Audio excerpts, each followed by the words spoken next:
Benjamin Netanyahu, who's Israel's longest ever reigning prime minister, came back to power at the very end of last year, at the very end of December last year, and he put together a governing coalition that is constituted of very far-right nationalist parties and Orthodox parties, Jewish Hmm. Orthodox parties, making that the I think you can say that that is like the most, some would say the most right-leaning government Israel has ever had. Some would say it is the most extreme government that the Israel has ever had.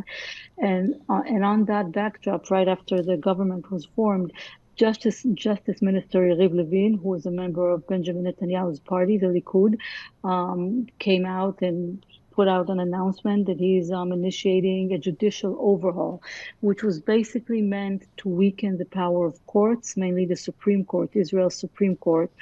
And that immediately brought on very intense public protests that went on until last Saturday. So it went on for 40 weeks straight. It got bigger and bigger as time went by and as the weeks went on.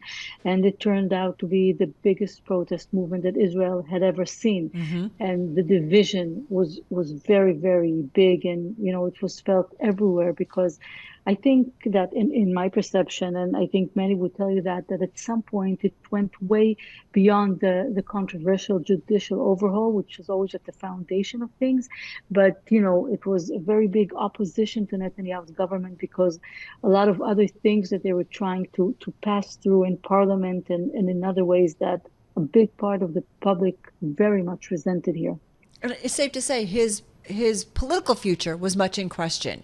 Now, as he seeks a more unified government, and you understand why everyone would be rallying, behind unification, or at least everybody kind of on the same mission, if you will, in terms of any kind of retaliation.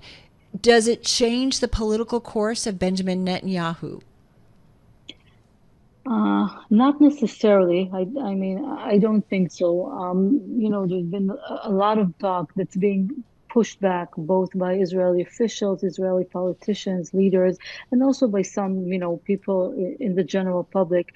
So there's been a big pushback, on the questions of, how this even happened, right? I mean, it's Hmm. pretty amazing that it even happened to a country like Israel, Is he being held who's so well responsible known. for that? What's the conversations that you are hearing there in Yeah. Israel about his responsibility for missing on the intelligence side of things? So, some people are saying that he has a big part in it. Obviously, most people think that there was, an intelligence failure here, but there is talk about, first of all, him being responsible for everything that goes on as prime minister, and also that pressure that the government had put, for instance, to shift military powers from the Gaza area to the West Bank, for instance, to secure settlements, especially during the Jewish holidays that they were just coming to an end just last Saturday. So they're also saying so it's not just his overall responsibility for the situation, but actually some things that were brought on by his government, by their policies, by how much they wanted to go towards the settlements, and allow them to do things in the West Bank Hmm. that needed a lot of security. So yes, he is being blamed for this, So I just want but to I wouldn't. clarify. I just want to clarify. Are you Sure. saying focusing instead of focusing on the border with Gaza, potentially moving resources from that area to the West Bank? Yes, that is part of the conversation here in Israel. I want to be clear that it is not 100% of the conversation. Not everyone is saying this, and even the people who are saying this, are not saying that this is 100% to he's 100% to be blamed for what happened.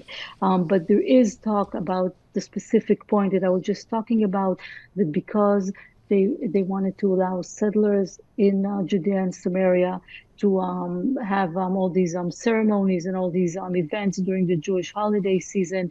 They did move some military powers. They did shift them to the West Bank, and this left Gaza a little bare, as in relevance to what is usually over there in terms of military powers.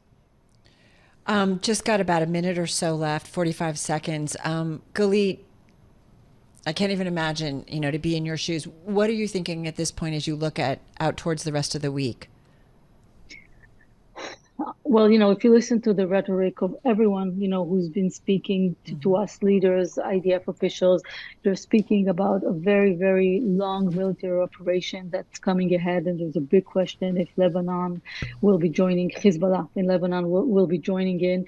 And this is causing a lot of concern. I'm speaking now, of the civilians, of the general public in Israel, because, when there is a war in Israel, then the public is targeted by missiles. And when you look at Hezbollah, they're a much bigger threat in that sense than Hamas.